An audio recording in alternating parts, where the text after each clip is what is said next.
Hello guys, welcome to my new blog. चलो तो मैं आज बताती हूँ आलू और गोभी की सब्ज़ी मैं कैसे बनाती हूँ। पहले तो मैंने आलू और गोभी को पहले से ही कट करके रखा था। फिर उसके बाद कढ़ाई चढ़ाया, फिर उसमें सरसों का तेल डाला, फिर इसको थोड़ा गर्म करने के लिए रखा। गर्म होने के बाद फिर मैंने सारे गोभी को डाल दिया। फिर मैंने इसको अच्छे से फ्राई करा, अच्छे से नहीं मतलब थोड़ा फ्राई हो गया था। फिर मैंने उसके बाद लहसुन को साइड में रखा था पीसने के लिए। फिर मैंने आलू के बाद गोभी डाला। वैसे तो आप अलग अलग कर सकते हो, लेकिन एक साथ भी कर सकते हैं वैसे। अब आप ये सोच रहे होगे आपके यहाँ आलू छिलके वाली क्यों है, तो हमारे यहाँ ऐसे ही बनाते हैं। फिर मैंने वो लहसुन को पीस के, फिर मैंने प्याज व्याज पहले से कट कर रखा था। फिर मैंने आलू और गोभी को देखा तो वो सही सा हो गया था।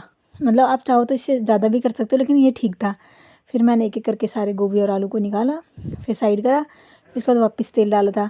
फिर मैंने उसमें जीरा डाला, लेकिन अब ये इतना अच्छे से गर्म नहीं हुआ था। फिर मैंने थोड़ा वेट करा कि अच्छे से तेल गर्म हो जाए। फिर मैंने फ्लेम तेज़ कर दिया था। फिर मैंने तेज़पत्ता डाला। फिर उसके बाद तेल गर्म होने के बाद फिर मैंने प्याज को भी डाल दिया। फिर उसके बाद इनको अच्छे से फ्राई किया, क्योंकि अच्छे से फ्राई करने के बाद ही टेस्ट सही से आता है। फिर उसके बाद फिर मैंने मसाले ऐड करे। फिर पहले पहले तो मैंने लहसुन ऐड करा। लहसुन निकालने में नहीं बन रहा था, क्योंकि ना थोड़ी प्रॉब्लम हो रही थी, जार में रखा हुआ था। फिर मैंने क्या कहते हैं मिर्च ऐड करा, धनिया पाउडर ऐड करा। फिर उसके बाद मैंने नमक हल्दी सब कुछ अच्छे से ऐड कर लिया।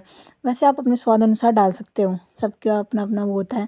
फिर उसके बाद मैंने इसको कम आँच पे रखा, क्योंकि कम आँच पे ही सही से फ्राई होता है। फिर मैंने थोड़ा सा पानी ऐड कर लिया।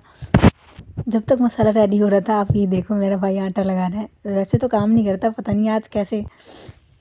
फिर उसके बाद जब तक मसाला भी रेडी हो गया, फिर मैंने जल्दी जल्दी फिर सारी सब्ज़ी को एक एक करके फिर मैंने अच्छे से डाल दिया। उधर भाई आटा लगा रहा था।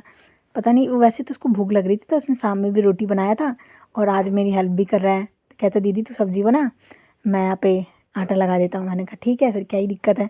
फिर उसने सारा खुद ही करा। फिर मैंने सब्ज़ी को अच्छे से फ्राई कर लिया सॉरी, मतलब मिक्स कर लिया। फिर उसको ना कम आँच पे रख दिया। फिर ये देखो, फिर अब मैं इसको ना अच्छे से कवर करके रख दूँगी। उसके बाद कम आँच पे, मतलब कम फ्लेम पे इसको पकने के लिए। उसके बाद जब तक रेडी, भाई ने आटा तो पहले लगा लिया था, लेकिन टाइट था थोड़ा, तो फिर मैंने उसको बताया कि ऐसे ऐसे कर तो हो जाएगा।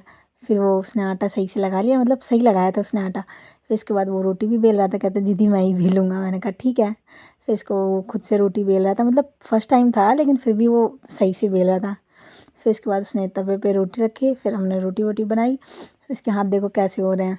फिर मैंने इसका हाथ देखा, पूरे बिल्कुल वैसे से हो रहे हैं। फिर इसके बाद वही हमने मस्ती वस्ती करी।